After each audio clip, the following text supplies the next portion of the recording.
Hey everybody, my name is Lynsey, and this video is about the safety and quality of the air we breathe in our studio spaces as artists, specifically as it relates to small-scale metal designs such as jewelry work.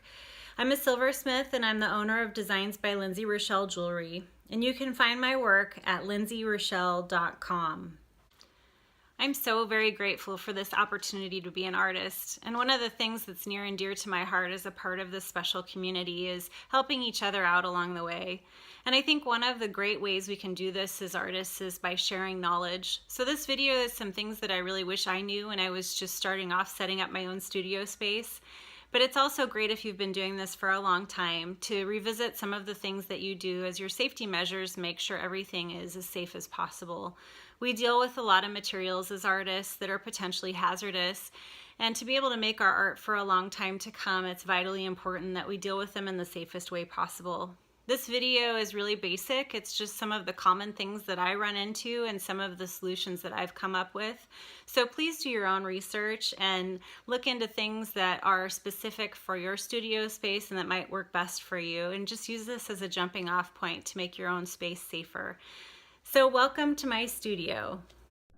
One common issue to our air quality as artists is particulates. And particulates come in the form of things like dust from polishing compounds, from polishing our work, from working with investment when we cast, even things like working with wood and plastics if we work with those materials and the dust that it creates. Anything that makes that sort of nasty dust you don't want to breathe in. So the best line of defense against particulates in your workspace is to keep them out of the air in the first place with some sort of a dust collection unit, whether it's a clever shop vac setup or something that you bought specific for the purpose, like a jeweler's dust collection unit. Now here's an example of something purchased to fit a specific need. So this fits over this polishing machine, and it has a dust collection unit that hooks up to it that keeps the dust out of the air in the first place by sucking it down into a dust collection unit.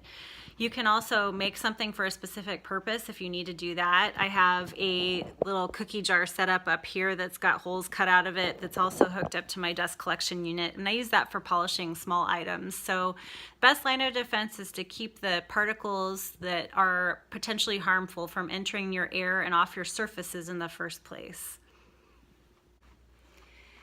I would say that masks are a good secondary form of protection. Now, the reason why I say they're secondary for me is because when I'm working with particulates, if I introduce them into the air in my shop without any form of dust collection, I end up with particulates on all the surfaces of my shop. So even if I wear a mask while I'm doing the job, later when I'm moving around, I'm still stirring particulates up. So dust collection is the number one importance. If I think that there's any reason why the particulates are escaping my particular dust collection unit, then I will also wear a mask.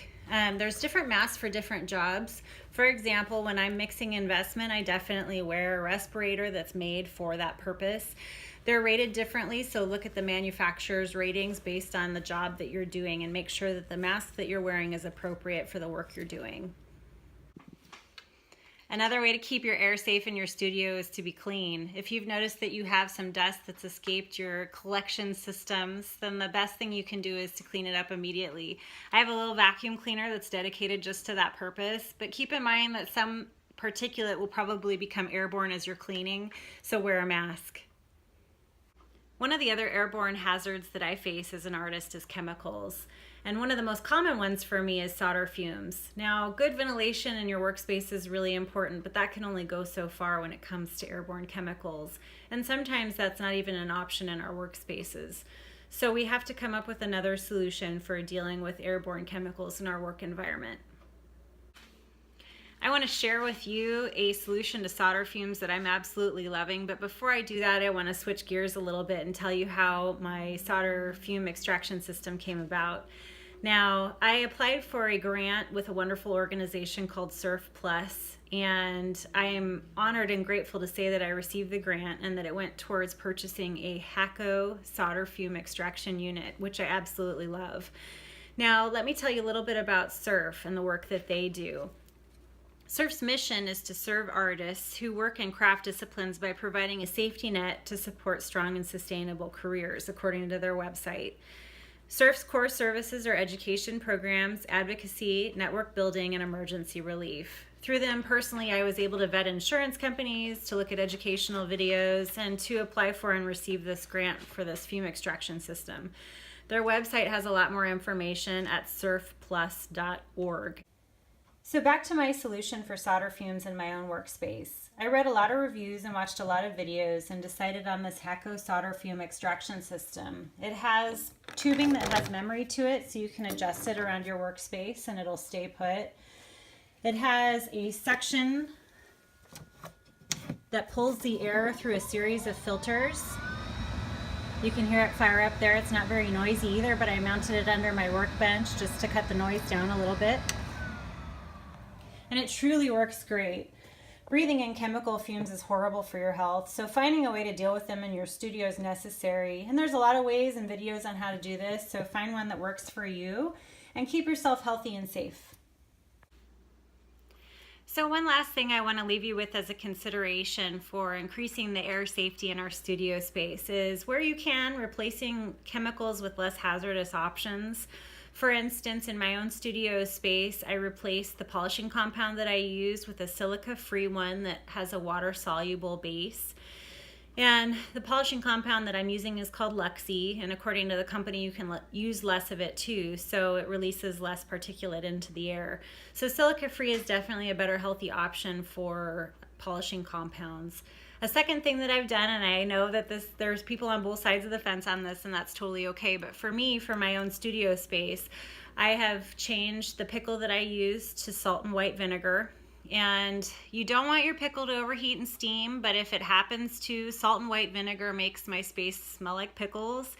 It doesn't release chemicals in the air. And if you accidentally happen to splash it, which again you shouldn't do, but if it happens, it doesn't put holes in my clothes, and it's just salt and white vinegar. So for me, that seems like a much safer option, so I switched to that. But the moral of the story is to look at the chemicals that you use in your space and see if there's any good alternatives that work for you and use those instead. So I want to thank you for your time. I'm thrilled to get to have you in my studio space. I hope that there was something in this video that might have been helpful to you or got you thinking.